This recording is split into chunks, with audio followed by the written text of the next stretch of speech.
There you go. There you go. So what was next, dude? Looks like our 2-on-1 handicap match, Rollins and Kane versus Reigns.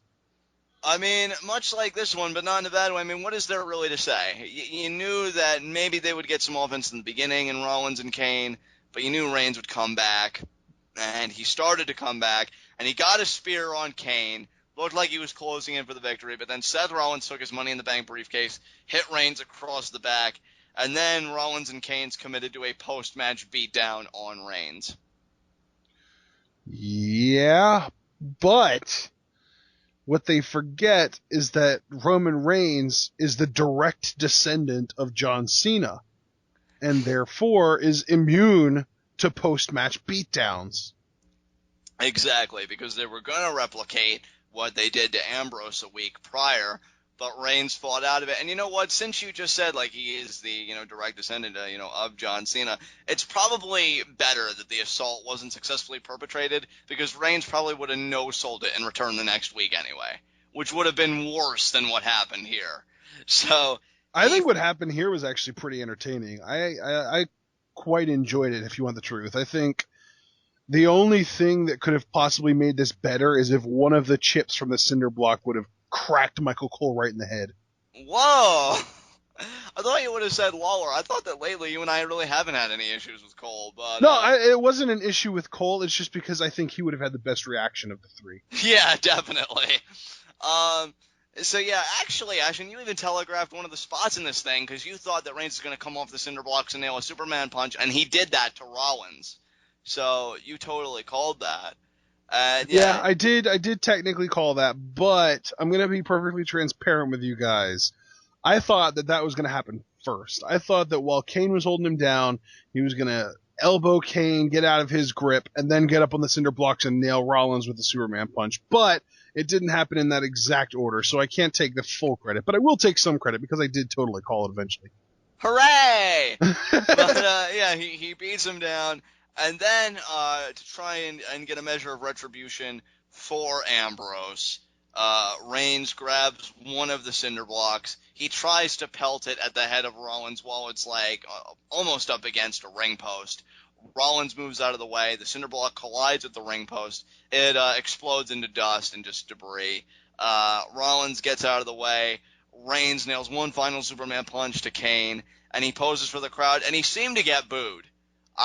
It was initially seemed like a nice outpouring of boos. Then I guess he got more cheers as like I guess time went on. But yeah, dude, You I don't seemed know. so unsure. Well, yeah, because I know I heard boos, but then I do feel like as it was like about to conclude and they panned back to Reigns like a second time, more cheers were starting to come out.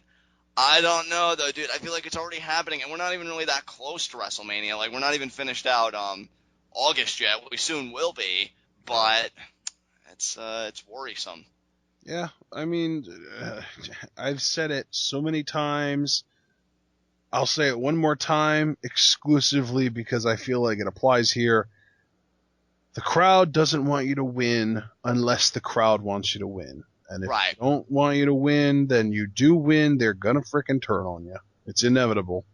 How awesome would it be, though? And I don't think it's going to happen, of course, but I really believe that he deserves it at this point. If so many people turn on Reigns and WWE realizes, well, it's the main event of WrestleMania, we need that babyface versus that heel, that they either do Daniel Bryan if he's successfully come back and they do that whole angle, or they do Ambrose Lesnar, which I think would be epic. Yeah. Because Reigns right now, I still have hope. I'm not cashing out by any means, but you have to acknowledge, like, the turn against him is already occurring. And again, we're not even formally in September yet.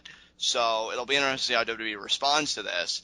But, I mean, that's why. What you said, I feel like Ambrose is the perfect model of that, because look how many people rally behind him because he gets so viciously beat down by Rollins and the rest of the Authority. And every time he comes close but gets robbed of it, people really sympathize with that because I think that's become a pretty general sentiment regarding modern day life with a lot of Yep. people.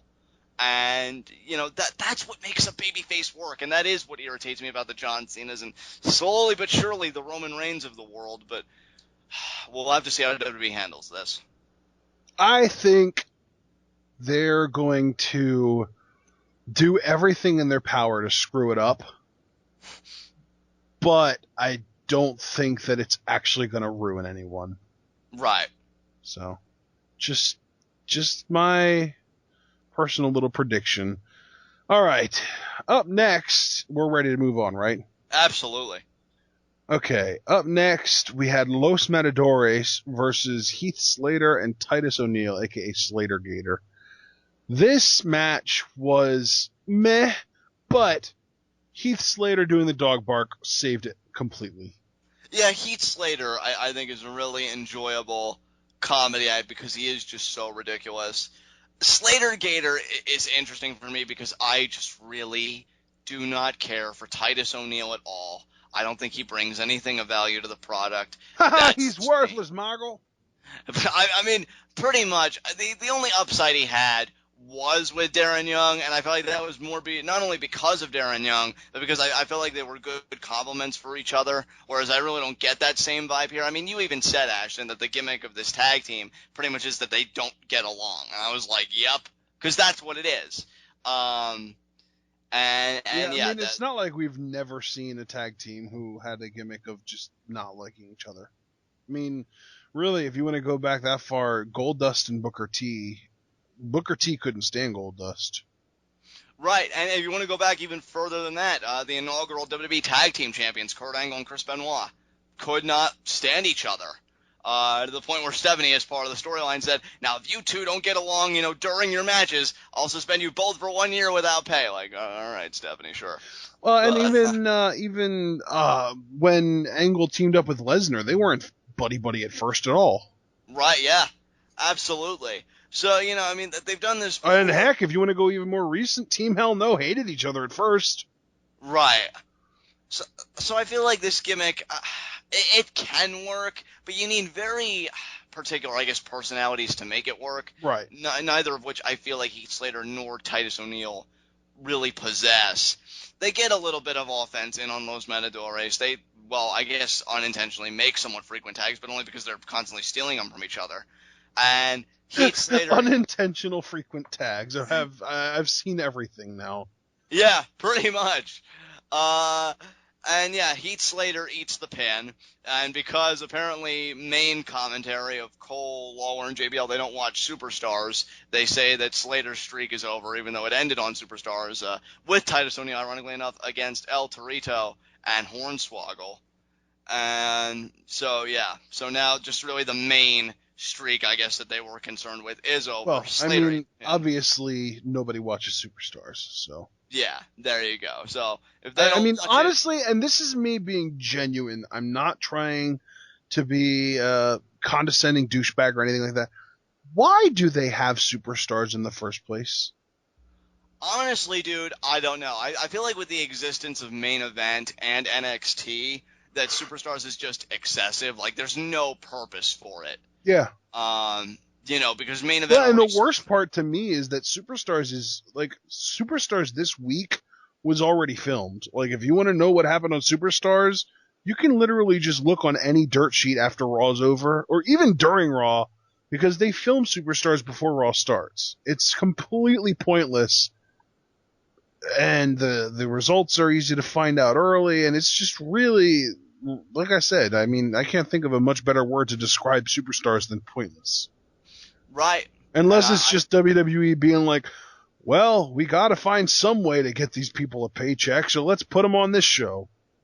Right. And I completely agree with you. I just feel like it's really a waste of airtime, and it's one of the reasons why I think one of my biggest complaints against WWE currently is just the oversaturation of content. I don't know why you have all these people devoted to writing for shows like Superstars, and I'd even say to a degree Main Event, even though that has had its good bouts, I won't deny that. I feel like the main focuses should be NXT, Raw, and I'd like more focus put on SmackDown so it could regain some semblance of an identity, but it's nowhere near Christmas time, so I won't even begin wishing for that. And so, you're just kind of left with this. So, yeah, Slater Gator loses in a comedy matchup. Anybody excited about the push of Heath Slater? Maybe they'll continue to push him in singles, but he's a comedy act at the end of the day.